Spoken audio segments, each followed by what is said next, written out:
listen, do you have any like marriage advice? Like, I've been married for coming up on 5 years. I have a 2-year-old. My wife wants to have more children. I just bought a new house. I'm living in a brand new house in a new town. Well, you got a lot of things going on that are pressure points, right? Like living the American dream a little bit. I'm very happy with my family. They're wonderful people. I love them. But like, I want to sustain this. I have a great thing I'd like to put my arms around and keep. It's like, this is so great. I don't want it to go away. Well, just that attitude alone, your awareness of how special it is. You know, you are doing the thing that everybody thinks of when they think about like fulfillment in life. You're raising a child. You're having children. Yeah. You're engaged in this intense relationship with another human being. We've created a person. All those things, those are giant, man. Those are giant. And also, you're engaged in an activity that 50% of the people fail at. And then they fail at it. It fucking goes down hard, man. It goes down hard. It's screaming and swearing and lawyers. Of all the levels of failure in life, like there's no failure more impactful than a divorce. I've had so many friends that have been fired from jobs, and it's not fun. It's not good, but they bounce back. Yeah, you bounce back. I've seen guys lose who they are from divorce. I've seen it happen. I've talked about this too many times, but it's a true story. I have a friend who has been divorced to a woman for 14 years. He's been married to a new one for 12. He has a family. He has children with this new woman. It's over with the old one. He still pays her every year, and they have no children because he fucked her so hard she can't work. It's because it's crazy, because the laws are insane. The laws are insane. They don't make any sense. We're not talking about a woman who is like 80 years old and can't work anymore either. We're talking about a completely, viable human being. Dude, it's bananas. It is bananas. For that to flip, like you said, when back to like the I do thing, like when you say I do, I did have a buddy who, when he said I do and they turned around, she looked mad and he looked scared. Why was she mad? Probably that she didn't say it right. Yeah, he didn't say it. You didn't say it right. Why do you say that? I want to be like a movie.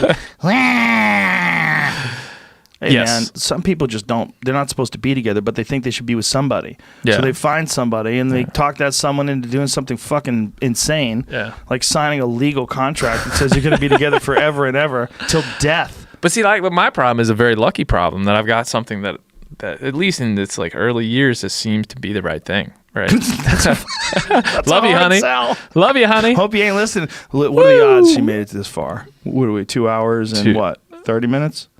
Yeah, she ain't. She's got a 2-year-old by herself at home. She ain't listening. She checked out. Love you, babe. Long time ago. But I my challenge right now is I think about life. I'm like, I got this wonderful, beautiful thing. Yeah. And I'm just, the stress is that I'm going to fuck it up. Well, that is always the stress. And I think that's one of the reasons why a lot of marriages fail is because of this intense pressure of the relationship. Like there's a finality, and I understand the need for this finality, right? There's a need for this contract and that everything locked down. If you're a woman, you can't, when you're raising children, you need help, right? You need the man to be there to help you raise it, hopefully. Yeah. But you also need financial help. It's difficult. It makes sense that a woman would want to lock things in like that. It makes sense.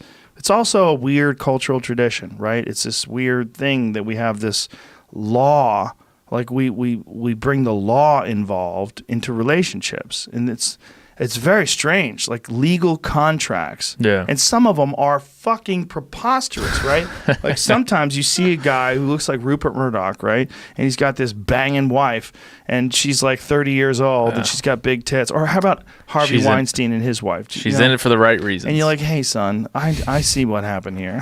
But he sees it too. He can't be, he's not blind. Of course. He sees it too. It was his whole business. When they say I do, they're like, well, okay. Well, this is when you have a disgusting troglodyte type, just gelatinous looking, Jabba the Hutt looking man and a beautiful hot young wife, because the guy's got fucking cajillions. That's a normal thing. Don't put up any pictures. Don't put up any pictures.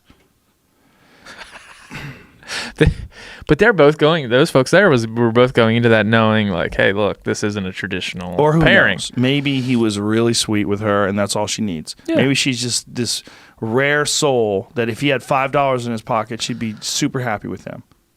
Doubt Could it. be. Fucking doubt it. I would doubt it as well. Doubt it as like a motherfucker. Fucking doubt it. Fucking doubt it. Yes. It's a preposterous union in the first place. Listen, there's some relationships that you could define as legal prostitution.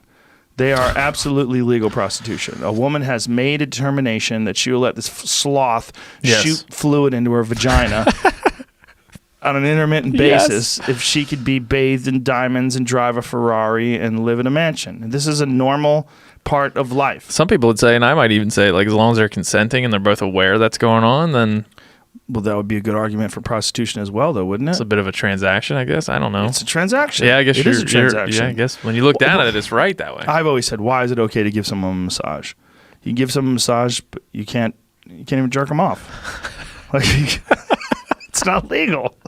That's weird. The government decides who can touch your penis, and like if the massage therapist said, "Hey, I really enjoy giving you a massage. Let's go somewhere afterwards of my own free will, and I'll jerk you off." I'd be like, That'd be fine. That's fine. Yeah, you're right. You just can't do it right But there. in the confines of the massage parlor, you Unless can't it's do a public health issue. Imagine if like if loads smelled like gunshots and you were you go to a massage parlor, it smells like a shooting range. Like, what the fuck is going on in this place? This is a dirty massage place. I'm out. Pew pew pew.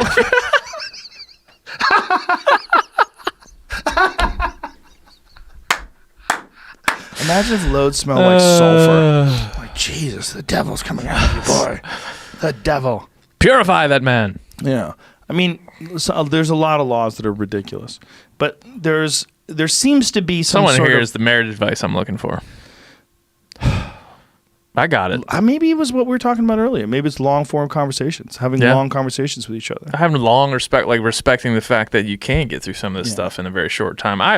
I've always said, like, I appreciate a nice road trip for that reason. Like, 'cause Yeah. you can. Yeah. You're hanging out with each other for long periods of time. Yeah, like, I'd much rather the stress of an airport with a kid and a wife is not. I'd much rather just drive it and take the time, because you get this, like, connection. If you can get the phones out of the way for the passengers, you just get this connection that you wouldn't get otherwise. Yeah. Doing things together that are unique, that helps, you know, Yeah. experiencing things together. But also, you also have to both have the mindset that you enjoy each other's company and you want to make it work good. Yeah. I mean, some people just don't, man. And this is, I mean, we've all seen that happen, right? We've all seen relationships where the girl's just like, check, please. Yeah. And the guy's like, baby, I'm different. But it's a 50, like you said, it's a 50-50 thing. So, like, you have been married for quite some time, and we were talking about prior when we were shooting our bows out there, like, like, there's things you've done to make it work.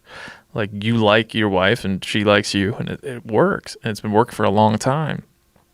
And, like, the percentages say that's what'd you say, 50-50 is it's Chris Rock had a great joke about it. He goes, 50% of the people leave. He goes, but how many cowards just stay?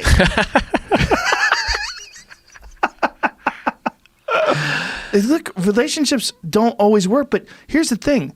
You don't always know who the fuck you are. Yeah. And I'm a different person than I was 5 years ago. Yeah. I just am.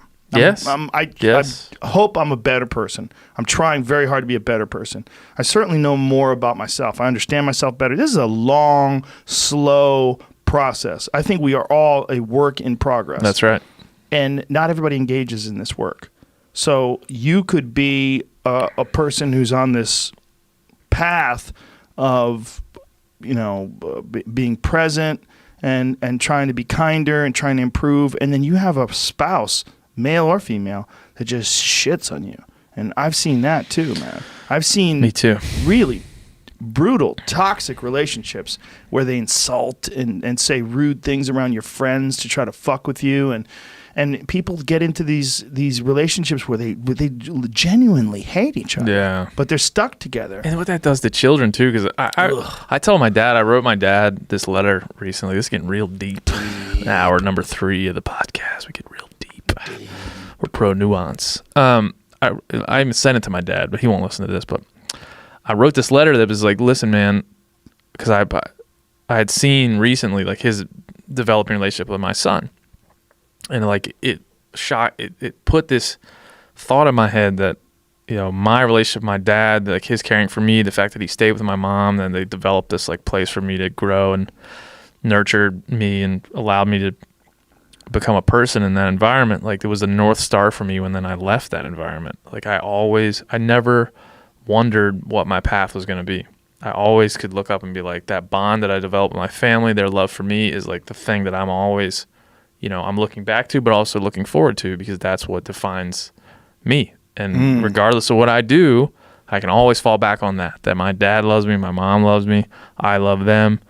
And I grew up like with this strength of soul because I knew I have friends that came from the same place that I did, same town I did in Maryland, that OD'd on heroin.